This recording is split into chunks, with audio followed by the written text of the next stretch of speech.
नशा एक ऐसी लत होती है जिस पर काबू नहीं पाया गया तो वो उस व्यक्ति का पूरा जीवन तबाह कर देती है। एक आवाज। हम अपने देश के युवा को जितना ज्यादा बड़े लक्ष्यों से जोड़ेंगे उतना ही वो छोटी छोटी गलतियों से बचेंगे। एक आगाज। रविवार को सब मिल करके करें। आप कल्पना कर सकते हैं देश पर कितना बड़ा आंदोलन खड़ा हो जाएगा। एक आंदोलन। देश के 1 करोड़ से अधिक युवा नशा मुक्ति के संकल्प के साथ देश का 1 करोड़ युवा युवाओं को इस अभियान से जोड़ने का संकल्प।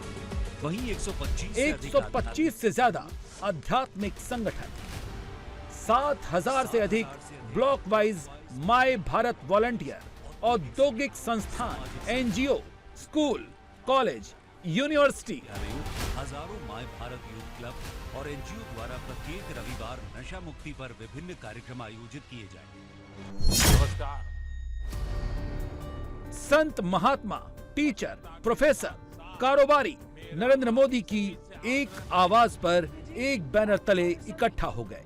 नशा एक माँ की मुस्कान छीन लेता है। इस संकल्प को लेकर 5 आध्यात्मिक गुरु अम्मा, श्री श्री रविशंकर, दाजी, डॉक्टर चिन्मय पांड्या और स्वामी ब्रह्म बिहारी जी भी नरेंद्र मोदी के इस आंदोलन का हिस्सा बने। माननीय प्रधानमंत्री जी, आज हमारे कई प्रदेशों के मुख्यमंत्री और गवर्नर भी इस कार्यक्रम में शामिल हुए। Yes, you can do it. मैं तो बस मौका देता हूँ। लेकिन तुम हो कौन? नशा, नशा, नशा, जिसे दुनिया कूल कहती है। क्या बीतती होगी उन माँ बाप पर जिनका बेटा नशे का शिकार हो जाता पूरे है? देश भर में उसकी जिंदगी 28,000 से ज्यादा जगहों पर 1 करोड़ से ज्यादा युवाओं और देश की करोड़ों जनता से नरेंद्र मोदी ने डायरेक्ट कनेक्ट किया। चलो चले हम साथ सभी, सपनों से भर जाएं गली। याद कीजिए, जंतर मंतर पर भी एक आंदोलन हुआ था। 36 दिन तक आंदोलन चला, वो भी युवाओं से ही जुड़ा मुद्दा था। वहां कितने युवा आए? 10,000, 50,000, 1 लाख।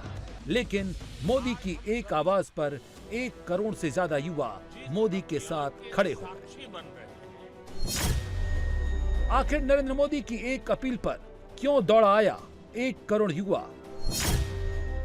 आखिर मोदी के एक आह्वान पर क्यों इकट्ठी हो गई देश की पूरी सोसाइटी? दरअसल इसका भी फोकस देश का यूथ है। नरेंद्र मोदी यूथ के लिए ही आए हैं, एक खास मकसद के लिए आए हैं, क्योंकि नरेंद्र मोदी को यूथ की फिक्र है।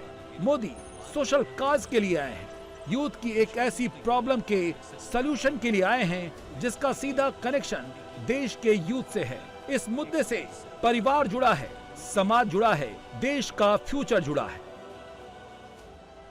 विकसित भारत संकल्प अभियान के लिए नशा मुक्त युवा, इस मूवमेंट का नाम ही इसके संकल्प को स्पष्ट करता है। क्योंकि आज जब देश ने विकसित भारत का लक्ष्य तय किया है तो इसके लिए आवश्यक है देश का युवा तन से स्वस्थ हो, मन से स्वस्थ हो, आत्मविश्वास से भरपूर हो और ड्रग्स जैसी घातक आदत से हमेशा हमेशा दूर ही रहे, दूर हो। यही इस अभियान का उद्देश्य है। इसलिए हम सबको ये संकल्प लेना है, हमारे युवा नशे और ड्रग्स के खतरों को समझे, हर तरह से जागरूक रहे और उससे दूर रहें। बाद में मैं बन जाता हूँ लत। केसरिया से मन जोगी हुआ रे, दिल झूमे देखो मतवारा हुआ रे। केसरिया से मन जोगी हुआ। हर पल मनाओ केसरी त्योहार। विमल, बोलो जुबान केसरी। देश के यूथ में नशे की लत कितनी बड़ी समस्या है, इस डेटा से समझ लीजिए, जो डराता है और फिक्र में भी डालता है। द लैंसेट की ताजा रिपोर्ट के मुताबिक देश के करीब 21.4 किशोर या युवा मीडियम से हाई लेवल नशे की लत की चपेट में हैं। देश के 5 में से 1 नाबालिग में नशे की आदत का खतरा पाया गया है। देश के 108 स्कूलों में 6000 से ज्यादा स्टूडेंट के बीच ये सर्वे किया गया, जिसमें सरकारी और प्राइवेट स्कूल के बच्चे शामिल थे। सामाजिक न्याय और अधिकारिता मंत्रालय के आंकड़ों की माने तो देश की कुल आबादी का लगभग 14.6% हिस्सा किसी न किसी रूप से नशा करता है। इस संकल्प को लेकर बात देश के युवाओं की है, युवाओं में फैलते नशे के जहर की है। इसीलिए नरेंद्र मोदी खुद सामने आ गए, क्योंकि नशे का जाल सिर्फ युवाओं को ही नहीं जकड़ता, परिवार से लेकर पूरी सोसाइटी को तोड़ देता है। और जब युवा कमजोर होता है तो देश भी कमजोर होता है। नरेंद्र मोदी ने आज युवाओं की इसी समस्या के बारे में पूरे देश को चेताया है और इससे मुक्ति पाने के लिए पूरी सोसाइटी से अपील की है। आजकल हम देखते हैं आज के युवा स्टार्टअप की दुनिया में छाए हैं, एआई को लीड कर रहे हैं, स्पोर्ट्स में तिरंगा लहरा रहे हैं, स्पेस से लेकर साइंस तक नए कीर्तिमान बना रहे हैं। लेकिन साथियों, जब कोई युवा अगर ड्रग्स के एडिक्शन में फंस जाए तो केवल एक युवा नहीं हारता, एक सपना हार जाता है, एक सपने का बाल मृत्यु हो जाती है, एक परिवार हार जाता है, पूरा का पूरा परिवार टूट जाता है, समाज से भी नफरत का शिकार बन जाता है।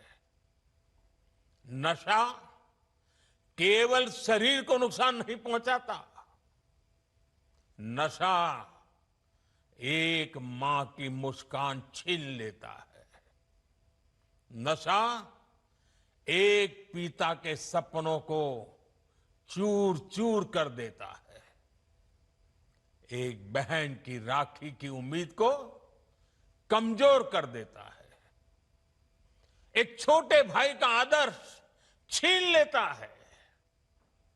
घर के बुजुर्ग हर दिन इस दर्द को जीते हैं कि उनका अपना बच्चा धीरे धीरे खुद को खो रहा है, खुद को गला रहा है, तिल तिल गल रहा है, आंखों के सामने उसे बर्बाद होते देख रहे हैं। और जब परिवार में, समाज में ऐसा होता है और कहीं ना कहीं राष्ट्र की शक्ति भी कमजोर पड़ जाती है और इसलिए दुश्मन देश भी षड्यंत्र करके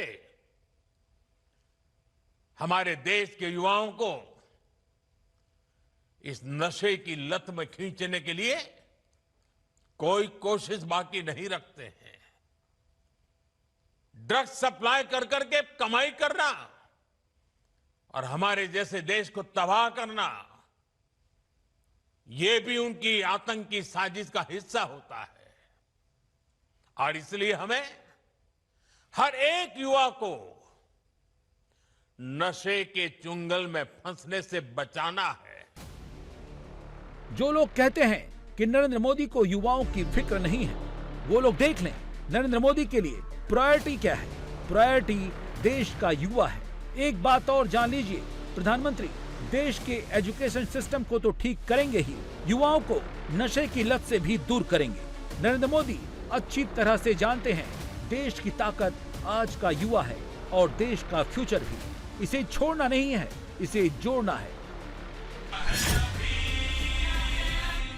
आज नशा मुक्त युवा फॉर विकसित भारत संकल्प अभियान की शुरुआत कर नरेंद्र मोदी ने सिर्फ 1 करोड़ से अधिक युवाओं के साथ संवाद और शपथ कार्यक्रम में ही हिस्सा नहीं लिया, बहुत बड़ा सोशल कनेक्ट भी किया है। आप इसी से समझ लीजिए, अगर एक परिवार में 5 सदस्य मान लें तो मोदी ने 1 करोड़ युवाओं से संवाद कर 5 करोड़ लोगों तक सीधा मैसेज पहुंचा दिया है। मैंने अपना खेल छोड़ दिया। नरेंद्र मोदी ने अपील की है, अगर भारत को 2047 में विकसित भारत बनाना है तो युवाओं को नशे के चुंगल से छुड़ाना होगा और इसके लिए पूरी सोसाइटी को साथ मिलकर आना होगा। यही है भारत की तैयारी। देश के अलग अलग क्षेत्रों से, अलग अलग संस्थानों से, अलग अलग बैकग्राउंड के 1 करोड़ से अधिक युवा आज एक साथ है। मेरा आप सभी से आग्रह है, आप सब इस बड़े मूवमेंट के लीडर हैं। आपने मेरे इस विश्वास को और मजबूत किया है कि भारत का युवा कितना जागरूक है, कितना समझदार है और अपने कर्तव्यों के प्रति कितना गंभीर है। मैं आप सभी को इस अभियान के लिए अनेक अनेक शुभकामनाएं देता हूं। मेरे युवा साथियों, आप भारत की अमृत पीढ़ी हैं। आप अगले 20-25 वर्षों में अपने जीवन को भी दिशा देंगे और आप ही 2047 में केसरिया से मन जोगी हुआ रे, दिल झूमे देखो मतवारा हुआ रे। केसरिया से मन जोगी हुआ। हर पल मनाओ केसरी त्योहार। विमल, बोलो जुबान केसरी। देश को विकसित भारत की मंजिल तक लेकर जाएंगे और उसके शिखर पर आप ही बैठे होंगे। उसका सारा रसपान करने का अवसर आप ही को मिलने वाला है। देश को आपकी ऊर्जा, आपकी कल्पना शक्ति और आपकी टैलेंट की जरूरत है। इसलिए देश के लिए और अपने जीवन के लिए खुद को नशा मुक्त रखना बहुत जरूरी है। नशा फोकस को भटकाता है और धीरे धीरे युवा को उसके अपने सपनों से दूर ले जाता है। नरेंद्र मोदी जानते हैं ये काम आसान नहीं है। यूथ को नशे से दूर करने के लिए बड़े प्रोजेक्ट के तौर पर काम करना होगा। एक मुहिम छेड़नी होगी, एक आंदोलन करना होगा, एक शपथ लेनी होगी। नरेंद्र मोदी ने इसके लिए पूरी टाइमलाइन भी तैयार कर ली है। वो टारगेट है जुलाई 2028। आज से 100 हफ्तों तक पूरे देश में कार्यक्रम किए जाएंगे। युवाओं को नशे से दूर करने के लिए प्रेरित किया जाएगा। हर रविवार को संगठन अपने क्षेत्र में बड़ा कार्यक्रम करेंगे। जब मैं आज अनेक महान संतों को मेरे सामने देख रहा हूं, दूर से मैं मन से उनको प्रणाम करता हूं। मैं इन सभी सामाजिक संस्थाएं, आध्यात्मिक संस्थाएं, आध्यात्मिक गुरुजन, आपका देश के कोने कोने में संगठन है। आपके युवा साथी डिवोटीज हैं। आने वाले 100 दिन में हर एक संगठन 1 सप्ताह अपने जिम्मे ले सकता है। पूरा सप्ताह पूरे देश में वो संगठन नेतृत्व करे, बाकी सब शक्तियां उसके साथ जुड़े और रविवार को बहुत बड़ा कार्यक्रम करे। दूसरे सप्ताह दूसरा संगठन, दूसरी शक्ति सप्ताह भर प्रयोग करे, कार्यक्रम करे जगह, और रविवार को बड़ा कार्यक्रम करे।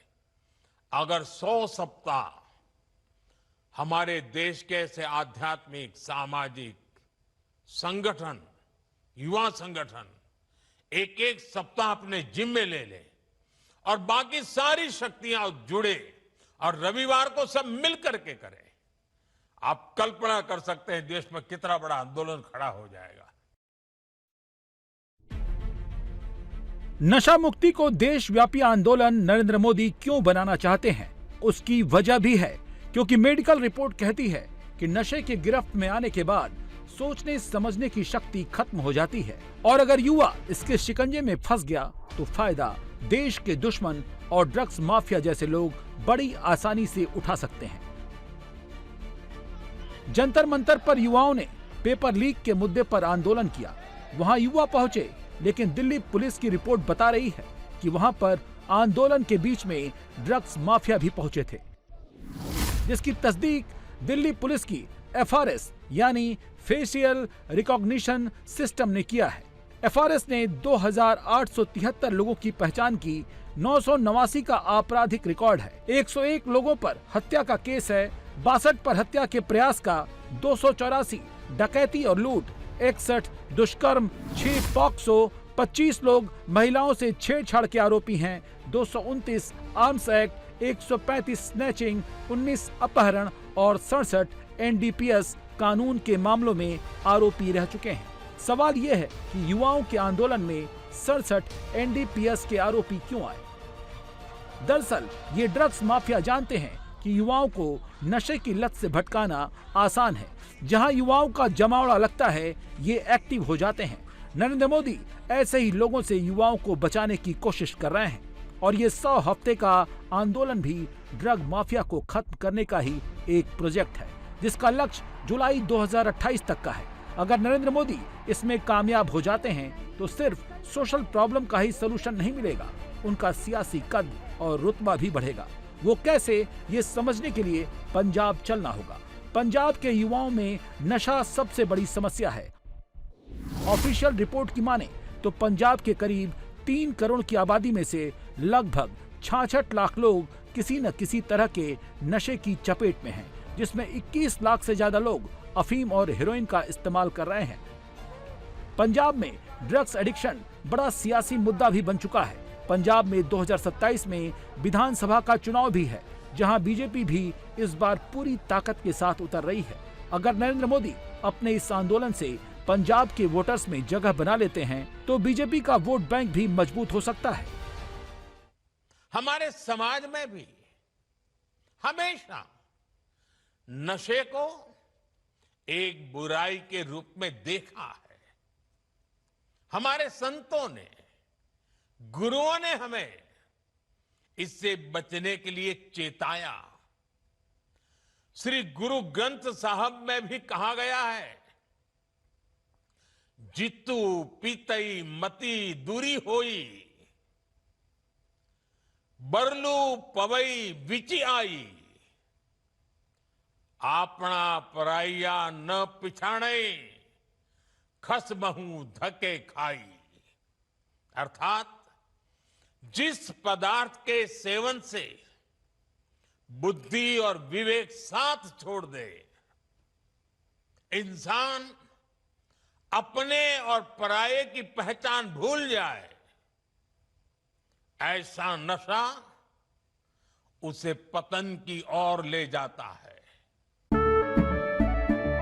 केसरिया से मन जोगी हुआ रे, दिल झूमे देखो मतवारा हुआ रे। केसरिया से मन जोगी हुआ। हर पल मनाओ केसरी त्योहार। विमल, बोलो जुबान केसरी। साथियों, हमारी संस्कृति में बचाव के लिए चेतावनी भी दी गई है और नशे की आदत लगने पर उससे निकलने के रास्ते भी बताए गए हैं। समाज का सहयोग, योग और ध्यान की ताकत, ये नशे के खिलाफ हमारे अंतर मन को ताकत देते हैं। आपको बता दें 2027 में उत्तर प्रदेश, पंजाब, उत्तराखंड, गोवा, मणिपुर, हिमाचल प्रदेश और गुजरात में चुनाव होना है, जहां युवा वोटर एक बड़ी ताकत है। अगर मई 2024 के चुनाव आयोग के आंकड़े को माने तो 18 से 29 साल का युवा वोटर यूपी में 21.19% है, पंजाब में 21.44, उत्तराखंड में 22.18, गुजरात में 23.32, हिमाचल में 21.91, गोवा में 19.60, मणिपुर में 23.74 है। देखिए, हमारे प्रधानमंत्री कोई महात्मा नहीं है, देश के प्रधानमंत्री हैं। इसका रास्ता निकालना चाहिए कि बच्चे ड्रग्स न लें, कानून को इम्प्लीमेंट करना चाहिए। आप ये समझते हैं कि आप इस तरीके का भाषण देंगे इंस्टाग्राम पे और समस्या का समाधान हो जाएगा?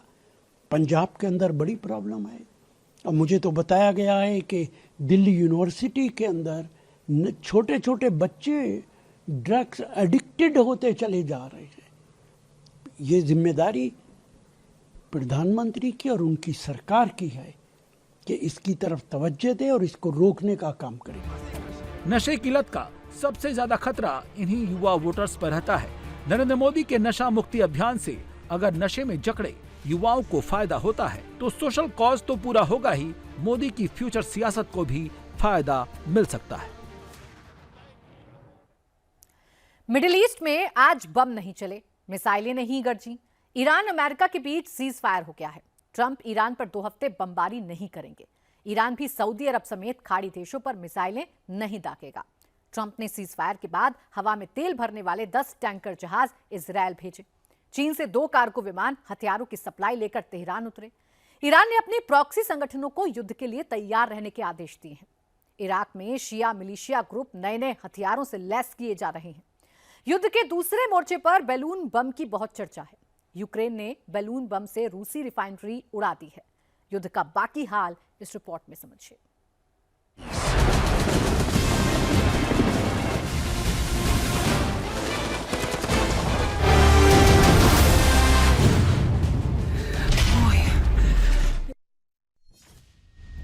ट्रंप तबाही का सिग्नल दबाते दबाते क्यों रुक गए?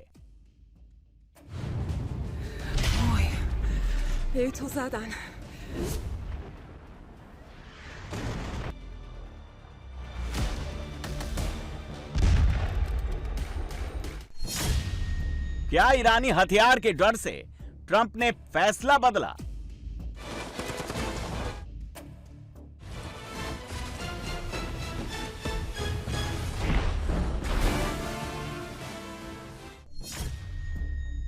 क्या ईरान ट्रंप की शर्तों पर हॉर्मुज खोलने को तैयार हो गया?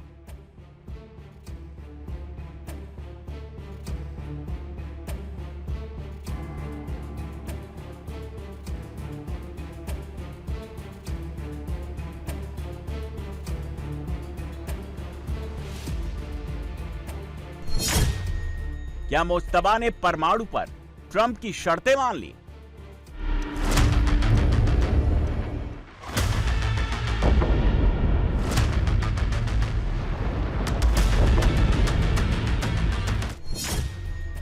क्या ट्रंप सऊदी और कुवैत के दबाव में आ गए?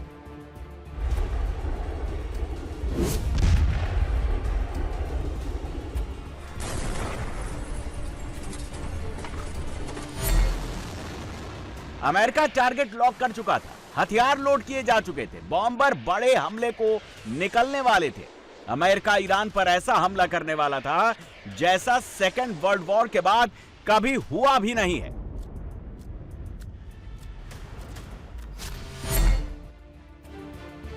तभी व्हाइट हाउस में राष्ट्रपति का फोन बजा। लाइन पर सऊदी क्राउन प्रिंस मोहम्मद बिन सलमान थे। क्राउन प्रिंस ने ट्रंप से बड़े युद्ध को टालने और बातचीत से समाधान निकालने का आग्रह किया। सऊदी प्रिंस मोहम्मद बिन सलमान ने ट्रंप को बताया, अगर ईरान पर बड़े हमले हुए तो ईरान पूरे मिडिल ईस्ट में बहुत तगड़ा पलटवार करेगा।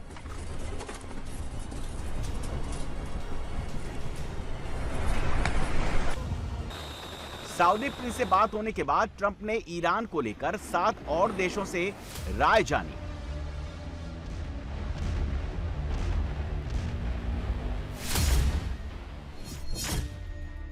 यूएई, जॉर्डन, बहरीन, तुर्की, कतर, मिस्र और पाकिस्तान। इस बातचीत का निष्कर्ष यह था कि ईरान के हमलों से सभी डरे हुए थे। डर की सबसे बड़ी वजह थी मिडिल ईस्ट में अमेरिका का कमजोर एयर डिफेंस। सभी ने ट्रंप को सुझाया,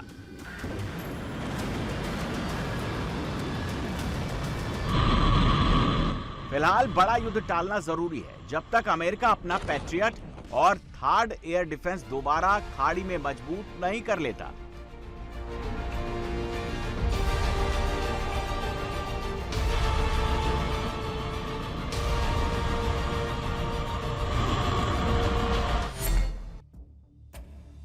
ट्रंप और 7 मुस्लिम मुल्कों की फोनिंग कॉल के बीच कुछ कॉल तेहरान से भी की गई थी। इसमें तुर्की के विदेश मंत्री और पाकिस्तान के आर्मी चीफ आसिम मुनीर भी थे। ये कॉल तेहरान से अब्बास अरागची ने की थी।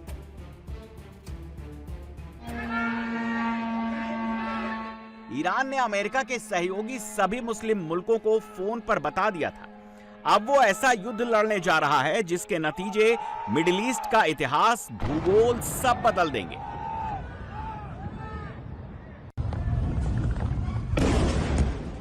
यह युद्ध एक रात या एक हफ्ते का नहीं होगा। यह युद्ध महीनों लड़ा जाएगा। इसके बीच में कोई बातचीत नहीं होगी, सिर्फ और सिर्फ मिसाइलें चलेंगी और ड्रोन आग बरसाएंगे।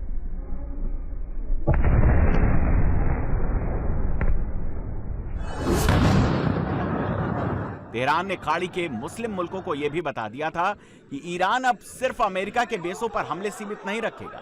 मिडिल ईस्ट में सिविलियन इंफ्रास्ट्रक्चर, रिहायशी इलाके, होटल, दफ्तर सब इसकी जद में आएंगे। ईरान किसी देश को छोड़ेगा नहीं, सबको बर्बाद करेगा।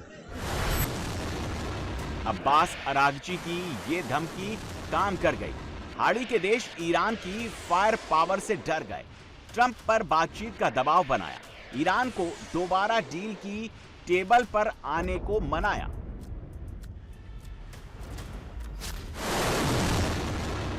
मिडिल ईस्ट में युद्ध 2 शर्तों पर 2 हफ्तों के लिए टला है। ट्रंप की पहली शर्त है ईरान स्ट्रेट ऑफ हॉर्मुज को तुरंत खोलेगा और सभी देशों के जहाजों को बिना कट कमीशन और टोल दिए जाने देगा, जैसा युद्ध शुरू होने से पहले था। दूसरी शर्त है ईरान अपने परमाणु कार्यक्रम के खतरों को पूरी तरह समाप्त करने पर अमल करेगा। अगर तेहरान ने शर्तें फिर नहीं मानी, 2 हफ्ते बाद मिडिल ईस्ट में तबाही को टालना नामुमकिन हो जाएगा। अमेरिका और इजराइल का संयुक्त हमला ईरान पर शुरू हो जाएगा। युद्ध टलने के 8 घंटे बाद हॉर्मुज में ताजा हालात क्या हैं? जहाजों का आना जाना शुरू हो चुका है। अमेरिका दावा कर रहा है हॉर्मुज को उसने कंट्रोल कर लिया है। हॉर्मुज में जहाजों को सुरक्षा अमेरिका की नेवी ही दे रही है। ट्रंप के दावे में कितना दम? हॉर्मुज का कंट्रोल किसके पास है? हॉर्मुज में बीते 24 घंटे में सिर्फ 9 जहाज गुजरे हैं। एक भी जहाज उस रूट से नहीं निकला जो अमेरिका और ओमान ने तय किया। सभी जहाज उसी रूट से निकले हैं जो ईरान ने तय किया। इसी से अंदाजा लग सकता है कि ट्रंप का हॉर्मुज पर कितना कंट्रोल है। ट्रंप खुद को झूठी तसल्ली देकर मन बहला रहे हैं और उन्होंने ईरान की नेवी को समंदर में डुबो दिया है। You know, they're being decimated. They have no navy, they have no air force, they have no anti-aircraft. Doesn't mean they don't have any capability. They have some, but very little. We just want to win. We don't want to have them. It's very simple. They cannot have a nuclear weapon. Iran will not have a nuclear weapon. Trump दूसरा दावा कर रहे हैं कि Iran ने परमाणु को लेकर उनकी शर्तें मान ली हैं। ये शर्तें क्या है? ईरान 440 किलो यूरेनियम जो 60% तक संवर्धित है, उसे नष्ट करने के लिए देगा। अमेरिका IAEA यानी अंतर्राष्ट्रीय परमाणु ऊर्जा एजेंसी की निगरानी में उसे नष्ट करेगा। ईरान अब यूरेनियम को 3.67% से ज्यादा इनरिच्ड नहीं करेगा। अंतर्राष्ट्रीय संस्थानों को अपने परमाणु संस्थानों की जांच करने की पूरी छूट देगा। ईरान परमाणु हथियार नहीं बनाएगा। ट्रंप का दावा है कि ये बातें उस MOU में लिखी हैं जो ईरान और अमेरिका के बीच स्विट्जरलैंड में हुआ था। परमाणु के मुद्दे पर जो पॉइंट ट्रंप के हैं, उनमें सिर्फ एक पॉइंट पर ईरान सहमत है। बाकी पर उसका दावा है अब तक कोई बातचीत नहीं हुई है। ईरान सिर्फ इस पॉइंट पर सहमत है कि वो परमाणु हथियार नहीं बनाएगा। अंतर्राष्ट्रीय परमाणु ऊर्जा एजेंसी IAEA के निरीक्षणों पर ईरान का रुख कड़ा है। ईरान उन परमाणु साइटों पर निरीक्षण नहीं करने देगा जहां अमेरिका इजराइल ने बमबारी की। ईरान सिर्फ बुशहर परमाणु संयंत्र की जांच करने देगा जहां यूरेनियम से बिजली बनाई जाती है। ईरान की जहां जहां यूरेनियम को संवर्धित करने की इकाइयां हैं, वहां जांच नहीं करने देगा। ईरान के जहां जहां सेंट्रीफ्यूज कैस्केड है, वहां भी जांच करने की इजाजत नहीं देगा। ईरान ने अपना संवर्धित परमाणु मटेरियल ऐसी जगह छुपा दिया है जिसका पता मालूम होने के बाद भी ट्रंप कुछ नहीं कर सकते। ईरान ने अपना संवर्धित यूरेनियम इस्फहान की भूमिगत सुरंगों में छुपा रखा है। इसके अलावा पिकैक्स माउंटेन को काटकर 100 फीट गहरी सुरंग में भी कुछ हथियार ग्रेड यूरेनियम छुपाए गए हैं। ईरान की नतांज परमाणु फैसिलिटी पिकैक्स माउंटेन के पास स्थित है। यहां जाने के लिए जो सुरंगें हैं, ईरान ने बमबारी कर उसे उड़ा दिया है। उसके आसपास माइंस बिछा दी, एंट्री गेटों पर मिट्टी भर दी है। ट्रंप बिना ग्राउंड ऑपरेशन के यहां से हथियार ग्रेड परमाणु मटेरियल नहीं निकाल सकते। ग्राउंड ऑपरेशन करना यहां बहुत जोखिम भरा है। हॉर्मुज हो या परमाणु, ट्रंप दोनों मोर्चों पर ही खाली हाथ है। ऐसे में एक्सपर्ट भी यही मान रहे हैं। युद्ध भले ही टल गया, लेकिन 2 हफ्ते बाद बमबारी फिर शुरू हो सकती है, क्योंकि ईरान ना तो हॉर्मुज का कंट्रोल छोड़ेगा, ना परमाणु मटेरियल देगा। ट्रंप ऐसे में इजराइल को कब तक कंट्रोल में रख पाएंगे? नेतन्याहू जब तक ईरान का परमाणु नहीं छीन लेंगे, तब तक नहीं मानेंगे। An understanding with Israel. Israel is very happy about it. Israel helped us, and they've been very good. They've been very good about it. Most people said that would be a deal that would be undoable. Now, will it go through its ups and downs? It's a very complex situation over there. The people are very complex and difficult. That shows you how much success we're having with Iran. Because if you go 4 months ago, 5 months ago, a deal like that would have been impossible. So it's a big step for the Middle East, and people are really impressed. Iran ने Trump को जवाब भेज दिया है। धमकी देकर वो deal नहीं कर सकते। ट्रंप पहले उन शर्तों को पूरा करें जो स्विट्जरलैंड और इस्लामाबाद में तय हुई थी। हॉर्मुज में ईरान का कंट्रोल मानना होगा। ईरान पर लगे प्रतिबंध हटाने होंगे। ईरान की फ्रीज रकम धीरे धीरे लौटानी होगी। युद्ध में बुनियादी ढांचे को जो नुकसान पहुंचा है, उसकी भरपाई करनी होगी। ट्रंप अगर इन शर्तों को नहीं पूरा करते तो ईरान फिर युद्ध में उतर जाएगा।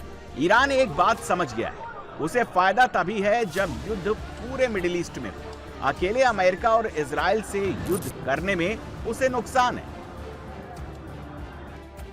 The Iranian point of view and perspective, as much as they can enlarge the war in terms of the compass, in terms of the geographical areas that the war is taking place into it, is actually going to be a leverage for them. To them, an isolated war, which is only taking place between Iran, United States, and Israel, is actually an advantage for the United States. But a war that has a regional wide effects is an advantage for Iran, because it triggers the fear of the spread of the chaos, the fear of the instability in both security-wise and energy-wise.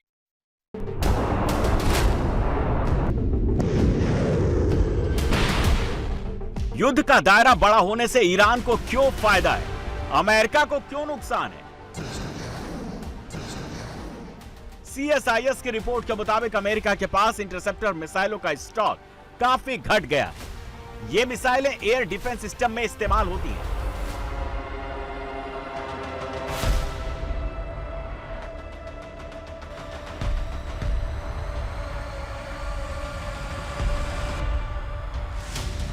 Patriot और third जैसे system दुश्मन की मिसाइलों और drone को interceptor से ही रोकते हैं।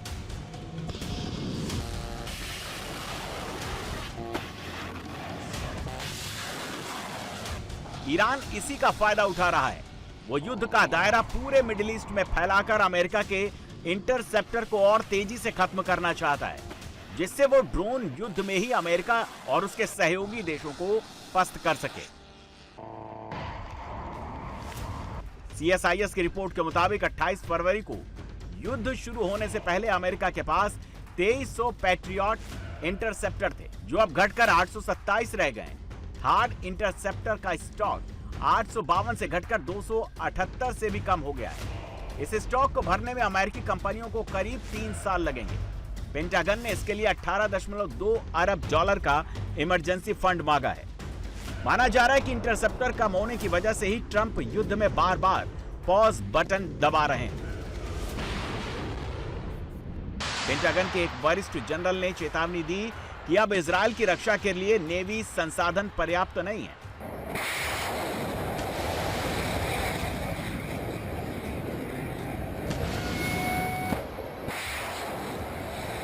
जंगी बेड़ों से दागी जाने वाली टॉमहॉक मिसाइलों का स्टॉक तेजी से घट रहा है। अमेरिका की टॉमहॉक मिसाइलें दुश्मन पर सटीक हमलों के लिए डिजाइन की गई हैं।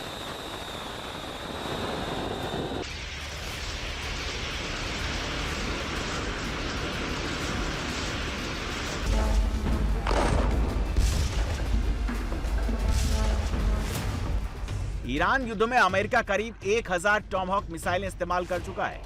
अमेरिका की कुल नेवी स्टॉक का ये 25% है। अमेरिकन नेवी एक साल में 100 टॉमहॉक मिसाइलें ही खरीदती है। अचानक ऑर्डर बढ़ने से अमेरिकी कंपनियां भी इसकी सप्लाई वक्त पर नहीं कर सकती। अमेरिका दूसरे देशों को इनकी टेक्नोलॉजी भी नहीं देना चाहता, जिससे सप्लाई बढ़ सके।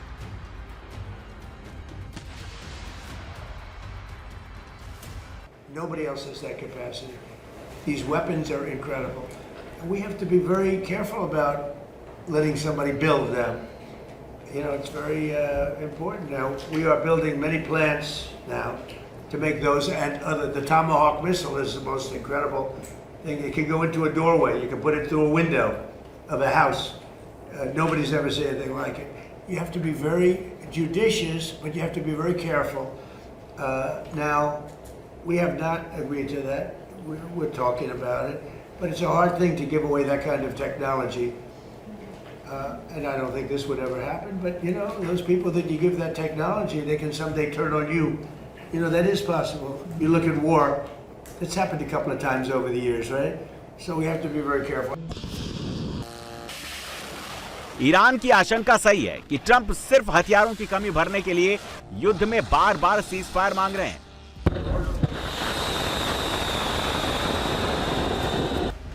वरना ट्रंप ने 2 हफ्ते युद्ध रोकने के बावजूद इजराइल में 40 रिफ्यूलिंग टैंकर क्यों तैनात करने का फैसला किया?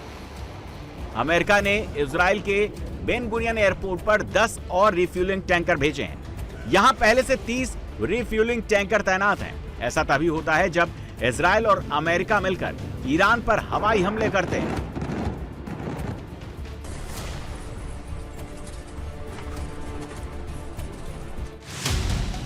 ईरान भी अब दुश्मनों पर चारों तरफ से प्रहार करने की तैयारी कर रहा है। ये तस्वीरें कताइब हिजाबुल्लाह की हैं। ईरान ने इसे नए हथियारों से लैस कर दिया है। इसे ड्रोन, कंधे से मार करने वाली मिसाइलें पहुंचा दी हैं। कताइब हिजबुल्लाह के लड़ाके लगातार युद्धाभ्यास कर रहे हैं। इराक के रेगिस्तान में जब काली वर्दी पहनकर उनका काफिला निकलता है तो दुश्मन भी थर्राता है।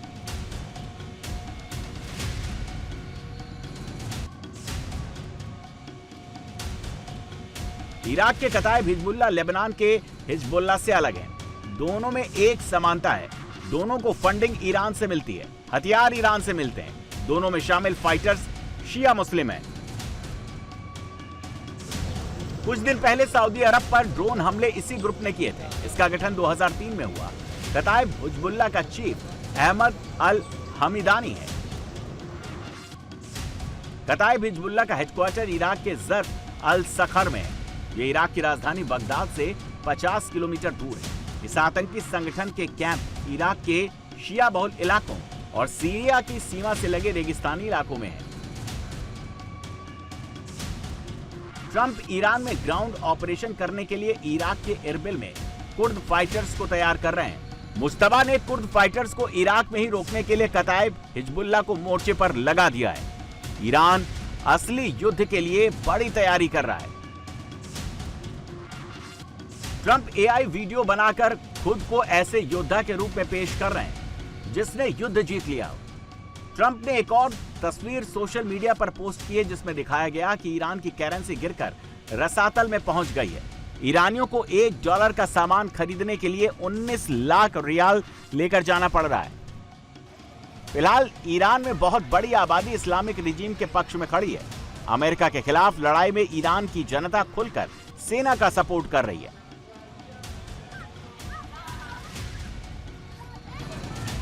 ईरान की सड़क पर ट्रंप और नेतन्याहू के पोस्टर लगाए गए हैं, बल्कि उन पोस्टरों पर डंडे मारकर जनता अपना गुस्सा निकाल रही है।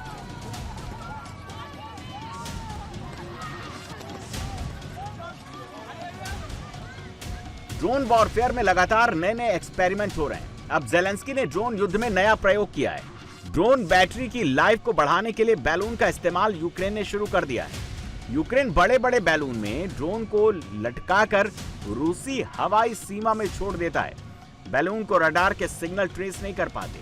ड्रोन टारगेट करीब आते ही बैलून से अलग हो जाता है और सटीक हमले से टारगेट को तहस नहस कर देता है। रूस को यूक्रेन के बैलून वाले ड्रोन को मार गिराने के लिए हंटर्स की टीम बुलानी पड़ी है। रूस ने 48 घंटे पहले कीव में भीषण तबाही मचाई थी। बैलिस्टिक और क्रूज मिसाइलों से कोहराम मचा दिया था। अब जेलेंस्की ने उसका जवाब दिया है। रूस के इंगल्स एयरबेस पर हमला किया है। इसी बेस पर रूस के Tu-95 और Tu-160 स्ट्रेटेजिक बॉम्बर्स तैनात हैं। रूस अक्सर यहीं से यूक्रेन पर मिसाइल अटैक करता है। रूस ने कल यूक्रेन की फ्लेमिंगो मिसाइल के पुर्जे बनाने वाली फैक्ट्री उड़ाई। यूक्रेन ने 24 घंटे में उसका बदला लेते हुए सेराटोव में ऑयल रिफाइनरी पर धमाका कर दिया। इसके अलावा रूसी सेना के एक ऑयल डिपो को भी उड़ा दिया। कीव का बदला लेने के लिए जेलेंस्की ने रूस के अलग अलग शहरों में वाइल्ड बेरी के स्टोर पर ड्रोन हमले करा दिए। रूस में वाइल्ड बेरी रोजमर्रा की चीजों की सप्लाई करती है। जेलेंस्की का दावा है कि wild berry daily consumer item की आड़ में सैन्य साजो सामान भी रूसी सेना तक पहुंचाती है। वाइल्ड बेरी के करीब 14 वेयरहाउस कुछ ही दिनों में यूक्रेन के ड्रोन का निशाना बन चुके हैं।